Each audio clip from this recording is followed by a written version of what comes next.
मासूमियत भरे पुराने दौर में अलमारियों में अखबारात भी अंग्रेजी के बिछाए जाते थे कि इनमें मुकद्दस किताबों के हवाले नहीं होते।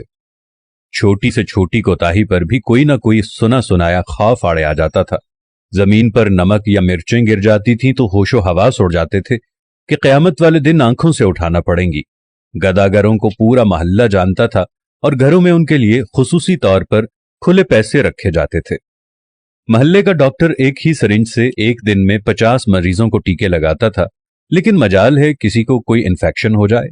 यरकान या शदीद सरदर्द की सूरत में मौलवी साहिब माथे पर हाथ रखकर दम कर दिया करते थे और बंदे भले चंगे हो जाते थे। घरों में खत आते थे और जो लोग पढ़ना नहीं जानते थे वो डाकिये से खत पढ़वाते थे। डाकिया तो गोया घर का एक फर्द शुमार होता था।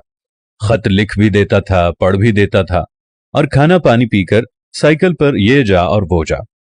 इम्तिहानात का नतीजा आना होता था तो नस्रुम मिनल्लाहि व फतहुन करीब पढ़कर घर से निकलते थे और खुशी खुशी पास होकर आ जाते थे। ये वो दौर था जब लोग किसी की बात समझकर ओके नहीं ठीक है कहा करते थे। मौत वाले घर में सब महल्लेदार सच्चे दिल से रोते थे और खुशी वाले घर में हकीकी कहकहे लगाते थे। हर हमसाया अपने घर से सालन की प्लेट साथ वालों को भेजता था और उधर से भी प्लेट खाली नहीं आती थी। मीठे की 3 ही अकसाम थी, हलवा, जर्दा चावल और खीर। आइसक्रीम दुकानों से नहीं, लकड़ी की बनी रेड़ी से मिलती थी जो म्यूजिक नहीं बजाती थी। गली गली में साइकिल के मैकेनिक मौजूद थे। जहां कोई ना कोई महल्लेदार कमीज का कोना मुंह में दबाए पंप से साइकिल में हवा भरता नजर आता था। न्याज बढ़ती थी तो सबसे पहला हक बच्चों का होता था। दूध के पैकेट और दुकानें तो बहुत बाद में वजूद में आई। पहले तो लोग भैंसों के बाड़े से दूध लेने जाते थे। गुफ्तगू ही गुफ्तगू थी, बातें ही बातें थीं, वक्त ही वक्त था। गलियों में चारपाइयां बिछी होती थीं।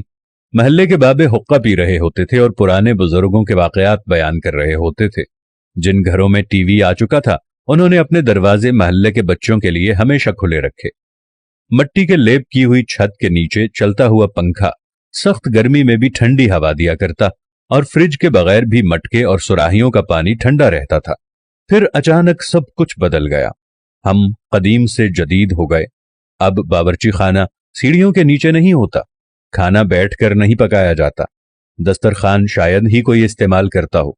मंजन से टूथपेस्ट तक के सफर में हमने हर चीज बेहतर से बेहतर कर ली, लेकिन पता नहीं क्यों इस कदर सहूलतों के बावजूद हमें घर में एक ऐसा डब्बा जरूर रखना पड़ता है जिसमें डिप्रेशन, सरदर्द, ब्लड प्रेशर, नींद और विटामिन की गोलियां हर रोज मौजूद होती हैं।